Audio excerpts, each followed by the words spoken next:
All right, so now that we have all of our materials applied to where we would need them, now we get to have the fun of actually rendering up different angles. But to do so, we actually really want to set the stage for how we want to show this piece off. So first thing I like to do is usually go into the library, come up here into environments, and really find the right environment for the materials and the kind of mood that you want to show. So what you can usually do is just double click on these and it'll drastically change what's going on over here. So if you just keep clicking around, I usually like to use some kind of studio uh, ones when I'm trying to really just show off simple products like this. So you can go ahead and just click around on these, really figure out which one you really like. Um, the ones with more different light points in here tend to work a little bit better. They just uh, emit better light. These kind of give harsher lines. These ones with the dark boxes in them. Um, so yeah, just find the one that perfectly fits you. I'm gonna go with something pretty basic like this overhead panel.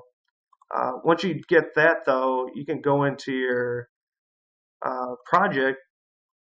You can click on environment in there, and once you have that, you can change the contrast. You could change the brightness of what's going on. I can bring this down a little bit, and it would be a little bit darker in there. So I'm gonna go ahead. I'm gonna give this a little bit higher contrast, a little bit brighter.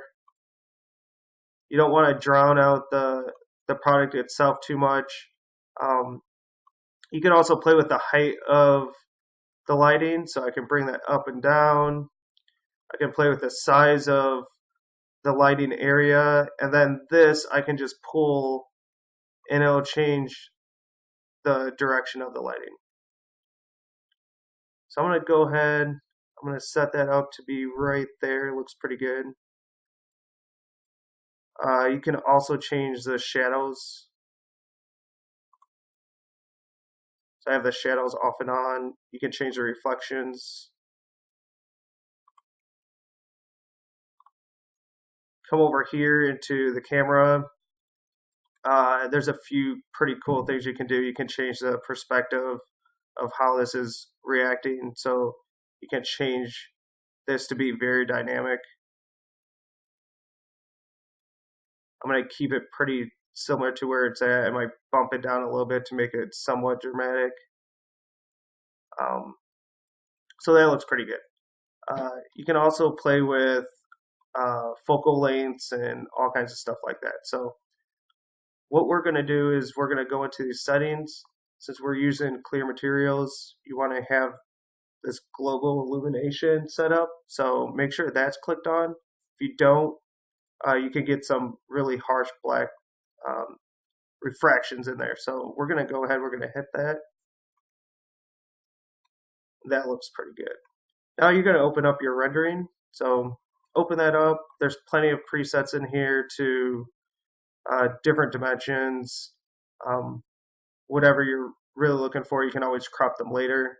And then also your DPI and also where that rendering is going. So you can pick um, where it's going to go and then the naming up here. So we're going to go ahead, we're going to do a really quick rendering to see how this looks. Go ahead and hit render.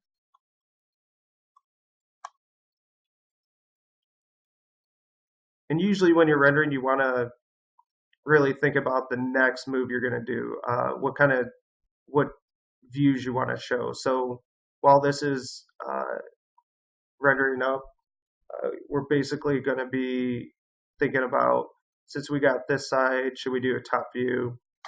I usually like to do some kind of close view, um, but for now, this view will work just to see where we're at. And this might take a little bit of time. I'm going to go ahead and pause and we'll be right back. Okay, so now that we have a basic rendering complete, I'm going to show you how you can do a closer up view rendering. So I'm going to go ahead, I'm going to click out of this and set up my scene first. I'm going to go ahead, I'm going to do one of those close up views that I was telling you about before of that soft touch. So I'm going to go ahead and get in here really close to the front of this display. I'm going to try to get as much stuff in it as possible. I'm going to try to get some of this tweed over here in it. That looks pretty good. Now what I'm going to do is I'm going to go into my projects. I'm going to change probably some of these settings in here. I'm definitely going to change how these refractions are happening on the front of this face. So you want to scroll that around. Right now I'm getting this really cool highlight right here. I'm going to probably want to stick with that. Might want to bump up the brightness a little bit. Might want to bring up the contrast. Kind of just play with whatever is looking best within that scene. So I'm going to go ahead, I'm going to play with some high contrast for this. And again, you can come in here, change that perspective to be a little bit more dynamic if you need so, or less so. In this case, I'm going to use it a little bit to give it a little bit interesting look. Go ahead and break that away, kind of see how it's looking.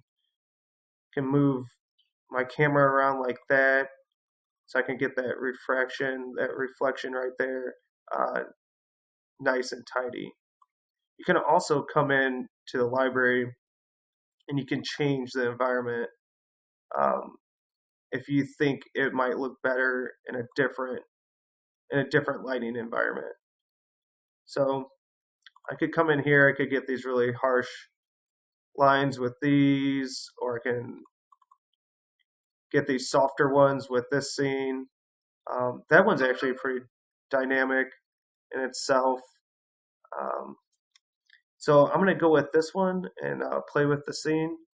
So let's go over to our project. Let's go into our environment, play with how that's reflecting off the face. That looks pretty cool.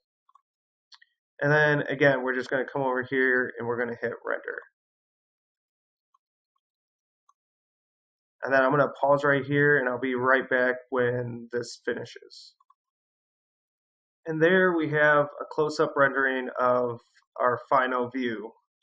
You can see that when you do these really close-up ones, they take a little bit more time, but this really shows the fruit of the labor. You can see all the different details that we put in here, even if they're minimal at this point. But it really gives you a good sense of the materials and the layout of these components and everything. So that is our lesson for rendering, and you can also see how that change in environment really helped highlight or give it a different mood for that really close-in shot. So thanks for following, and I'll see you next time.